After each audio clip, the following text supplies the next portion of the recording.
Welcome to Legal Listening, where audio obiter is our thing. We're Carly and Zach, and we're so glad you're here with us today.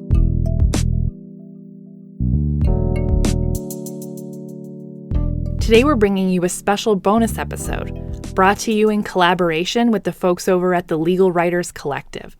Go on and check them out on our website or at legalwriterscollective.com. Hope you enjoy! The Queen and Flowers. Heard February 20th, 2020. Ontario Superior Court of Justice. Reason for judgment by Justice Kavanaugh. The applicant applies pursuant to Section 24(1) of the Canadian Charter of Rights and Freedoms for a stay of these proceedings due to alleged breaches of his right to a trial and his right to be sentenced within a reasonable time, as guaranteed by Section 11B of the Charter. The Crown alleges that the appellant, George Flowers, committed aggravated sexual assault against 3 individuals at various dates between 1997 and 2011. The Crown alleges that Mr. Flowers had unprotected sexual intercourse with the complainants without disclosing his HIV-positive status to them prior to sexual contact, and that his viral load was not low at the times of the alleged sexual contact. This matter has a procedural history involving extradition, a dangerous offender assessment, and a struck guilty plea. The information against the applicant was sworn on July 23, 2017. He pleaded not guilty. The applicant made a resolution agreement with the Crown, and on November 7, 2018, he pleaded guilty to 3 charges. During the post-verdict period, the Crown commenced dangerous offender proceedings under Part 24 of the Criminal Code. During these proceedings, a disagreement arose concerning the terms of the resolution agreement. As a result of this disagreement, the applicant's guilty pleas were struck on June 21, 2019, and he pleaded not guilty to the 3 charges. The matter was remanded to the Superior Court of Justice, where the trial is anticipated to conclude on June 3, 2020. The applicant accepts that the constitutional clock for the pre-verdict presumption ceiling set by the Queen in Jordan stopped running during the period of time between his guilty plea and the striking of his guilty plea, a period of 7.5 months. The applicant accepts that the net delay, after deducting admitted defense delay of 1 month and 11 days and the 7.5-month period, is below the 30-month presumptive ceiling set by Jordan. The applicant brings this application on 3 separate grounds. First, he has satisfied his onus of showing that the pre-verdict delay is unreasonable. Second, the 7.5-month period of time between his guilty plea and the striking of this plea should be regarded as a presumptively unreasonable period of post-verdict delay, which is subject to a separate presumptive ceiling of 5 months set by the Court of Appeal for Ontario in the Queen and Charlie, and the presumption has not been rebutted. Third, if the dangerous offender proceedings under Part 24 of the Criminal Code are treated as an exceptional circumstance that is discrete in nature, and, as a result, the net period of post-verdict delay is below the presumptive 5-month ceiling, he has satisfied his onus of showing that the post-verdict delay is unreasonable. For the following reasons, this application is dismissed. Analysis. Is the applicant entitled to a stay of proceedings based on unreasonable pre-verdict delay? The total delay from the date of the information charging the applicant, June 23, 2017, to the date that his trial is anticipated to end, July 3, 2020, is 36 months and 11 days. The applicant accepts that there was a short period of defense-caused delay which amounts to 1 month and 11 days when defense counsel were not available for dates offered for a preliminary hearing beginning March 5, 2018, and the next dates were beginning April 16, 2018. The applicant submits that there was a further period of 2 months and 1 week of defense delay when the preliminary hearing dates were offered on June 21, 2019, but this delay was completely mitigated when the applicant waived his preliminary inquiry. The applicant submits that when the 1 month and 11 days of defense-caused delay is subtracted from the total delay of 36 months and 10 days, the net delay is 35 months less a day. At the hearing of this application, defense counsel accepted when the applicant pleaded guilty to 3 offenses on November 7, 2018, the constitutional clock for purposes of fixing the 30-month presumptive pre-verdict sealing under Jordan stopped running, and that it resumed running on June 21, 2019, when the guilty plea was struck. The applicant accepts that as a result, the net period of pre-verdict delay is less than the presumptive sealing of 30 months. The applicant submits that, nevertheless, there has been unreasonable delay and he is entitled to a stay of proceedings under Section 11B of the Charter. In these circumstances, the defense bears the onus to show that the delay is unreasonable. To do so, the defense must establish two things. 1, it took meaningful steps that demonstrate a sustained effort to expedite the proceedings. And 2, the case took markedly longer than it reasonably should have. Absent these two factors, the Section 11B application must fail. See Jordan at paragraphs 82 and 83. The Crown submits that the delays in these proceedings are the fault of the applicant. The applicant provided a chart of court appearances in this proceeding from June 23, 2017 to July 3, 2020, the anticipated end of the trial. I set out below a summary of these proceedings taken from this chart.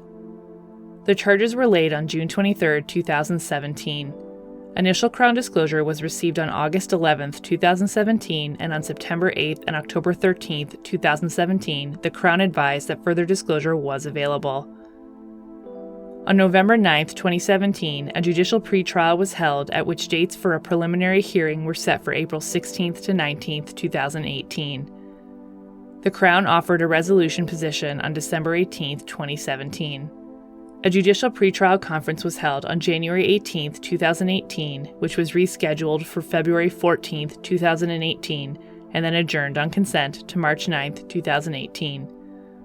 On that day, the defense requested that the matter be remanded so counsel could meet with the applicant and obtain instructions on the resolution proposal.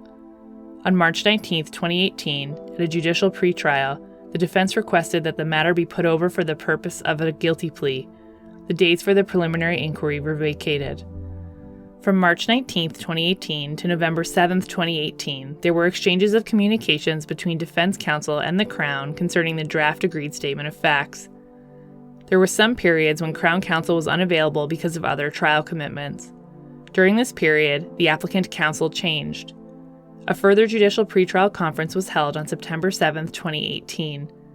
There were continuing communications between counsel concerning the terms of the resolution. On October 5, 2018, defense counsel advised the court of a target date for resolution and asked for the matter to be adjourned to November 7, 2018. On November 7, 2018, the applicant pled guilty to 3 offenses. The guilty pleas were struck on June 21, 2019. New dates for a preliminary hearing were set for December 16 to 19, 2019. On July 31, 2019, the applicant waived the preliminary inquiry and the matter was transferred to the Superior Court of Justice. On September 24, 2019, a judicial pretrial conference, a 2-week trial with a jury, was scheduled to begin on June 22, 2020, the first day offered. Based on my review of the chronology of events described in the applicant's chart and the relevant email correspondence, I am not satisfied that the applicant has shown that he took meaningful steps that demonstrate a sustained effort to expedite the proceedings to the extent necessary to satisfy his onus in this regard. See Jordan at paragraphs 84 to 85. In any event, I am also not satisfied that the applicant has shown that the case took markedly longer than it should have. The Crown took active steps to advance the case, and when it appeared that a resolution was likely, the Crown acted reasonably and worked cooperatively with defense counsel to move forward to resolution. This is far from a clear case where the defense has shown that delay has been unreasonable. Is the applicant entitled to a stay of proceedings based upon unreasonable post-verdict delay which exceeds the presumptive ceiling set by Charlie? In the Queen and Charlie, the Court of Appeal for Ontario addressed whether the presumptive ceiling established in Jordan include post-verdict delay. In Charlie, the respondent was found guilty for offenses, and subsequent to the findings of guilt but before the sentence, the respondent brought a motion to stay the proceedings, claiming that his right to be tried within a reasonable time had been denied as a result of post-verdict delay. The trial judge applied the presumptive 30-month ceiling to the period beginning with the laying of the charge and extending to the anticipated date of sentencing. The trial judge calculated the net delay at 32 months and went on to hold that the Crown had not discharged its onus of showing that the delay was reasonable. The Crown appealed. In Charlie, Appeal Justice Doherty, writing for the panel, held that the presumptive sealings in Jordan do not include post-verdict period between conviction and sentence. Appeal Justice Doherty made the following observations at paragraph 53 in support of this conclusion. Quote, "The impact of including post-verdict delay when assessing whether the case has exceeded the presumptive limits is significant. In many criminal cases, particularly the more serious cases, sentencing will, of necessity, take time, sometimes a matter of months. If, for the purposes of the presumptive sealing, the constitutional clock runs through to sentencing, what was described in Jordan as an 18 or 30-month sealing will in reality be a significantly lower sealing. Treating the presumptive sealing as operating through to sentencing substantially redraws the line in Jordan between presumptively reasonable delay and presumptively unconstitutional delay." End quote. Appeal Justice Doherty also regarded as significant that, post-verdict, the accused has a different status. He explained why at paragraphs 55 and 56. Quote, "The extension of the presumptive sealing from Jordan to include the time period between the verdict and the sentence also ignores the different impact and pre- and post-verdict delay have on the rights of the accused. Prior to verdict, an accused is presumed innocent and has a constitutional right to make full answer and defense in response to the charge. Delays prior to verdict must be assessed in light of the negative impacts that inordinate delay has on those rights. Post-verdict, the accused is no longer presumed innocent. The right to make full answer and defense is spent, subject to the right to address sentence. While the accused clearly retains significant liberty and security of the person interest post-verdict, and those interests can be compromised by delay, they are qualitatively different than the interests that exist pre-verdict. The change in the accused status flowing from the verdict, and the impact that change has on the accused's protected interests, justify a resetting of the constitutional clock for the purposes of fixing the presumptive sealing applicable to post-verdict proceedings." End quote. Appeal Justice Doherty held that the Jordan principles should apply to post-verdict delay, and he set the presumptive sealing for post-verdict delay at 5 months. In doing so, Appeal Justice Doherty stressed that 5 months is not the norm and should not be allowed to become the norm. Instead, 5 months is the point at which the delay is sufficiently long that it is regarded as presumptively unreasonable for the purposes of Section 11b. The onus falls on the Crown to justify the delay. In this case, following the guilty pleas, the Crown commenced dangerous offender proceedings under Part 24 of the Criminal Code. The Crown and Defense Counsel cooperated to identify an agreed-upon psychiatrist to conduct an assessment, and assessment order was signed on December 19, 2018. In January and March 2019, there were 2 attempts made for the applicant to meet with the assessor which were unsuccessful through no fault of the applicant. A contested hearing was held on March 15, 2019 on the Crown's application for an order to extend the time for the assessment report to be prepared and filed, and the application was granted. On April 18, 2019, Crown Counsel advised the court that she was awaiting records that had been requested, with the applicant's consent, and the assessment report had not been completed. Further status reports to the court were provided on April 24th, May 7th, and May 17th, 2019. On June 5th, 2019, the Crown advised the court that the assessment report had been received and requested an adjournment in order to follow up with the assessor to address some concerns. The defense asked that the date be set for a sentencing hearing. The matter was adjourned to June 11th, 2019, and then to June 19th, 2019. The assigned Crown was ill on June 19, 2019, and the matter was adjourned to June 21, 2019. On that day, after a lengthy hearing, the guilty pleas were struck. In Charlie, there was a net delay of 7 months, which exceeded the presumptive sealing of 5 months as applicable to post-verdict proceedings. However, 5 of the 7 months were occupied with the Crown's application under Section 752.1 for an order directing the psychiatric assessment of the respondent. Appeal Justice Doherty held at paragraph 98 that Part 24 proceedings are, of necessity, taken after verdict, and, in his view, those proceedings are properly characterized as exceptional in the sense that they are reasonably unavoidable once the Crown has determined that the circumstances dictate that a Part 24 designation should be sought. Appeal Justice Doherty noted that even when delay is attributable to a reasonably unavoidable circumstance or event, the Crown has an obligation to mitigate any resulting delay. I accept that the commencement of dangerous offender proceedings under Part 24 of the Criminal Code are properly characterized as exceptional circumstances, and I am satisfied that obtaining an assessment report from an assessor would qualify as a discrete event. Virtually the entire 7.5-month period in question was occupied by the Part 24 proceedings. I am not satisfied that it has been shown that the Crown failed to act reasonably to mitigate the delay resulting from these proceedings. The net delay during the post-verdict period, after subtracting the delay caused by exceptional circumstances, does not exceed the presumptive 5-month ceiling set by Charlie. There is no onus on the Crown to justify the delay in this post-verdict period. Is the applicant entitled to a stay of proceedings based upon unreasonable post-verdict delay?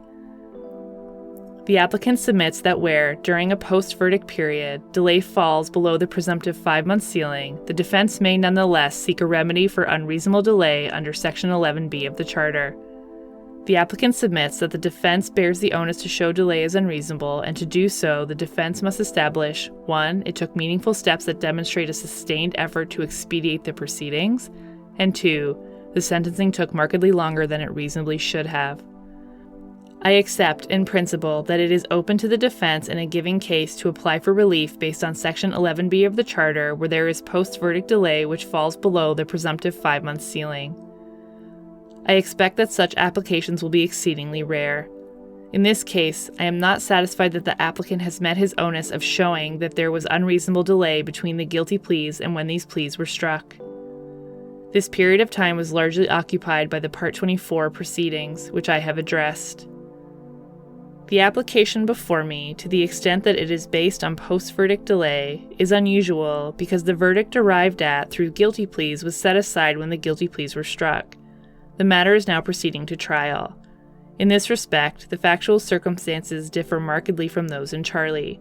Counsel for the applicant submits, nevertheless, that I should analyze the period of post-verdict delay, 7.5 months, in the same way as I would if delay occurred following a verdict which was not set aside and where the sentence had not been given. I did not receive fulsome submissions concerning whether, given the charges against the applicant are proceeding to trial, it is open to the applicant to apply to stay the proceedings based upon post-verdict delay in respect of the period between the guilty pleas and the striking of the guilty pleas.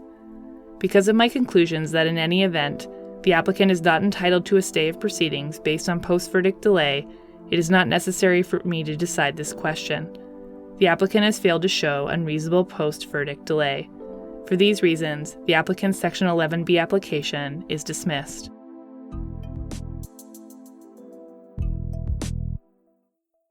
Thanks for the listen, friend.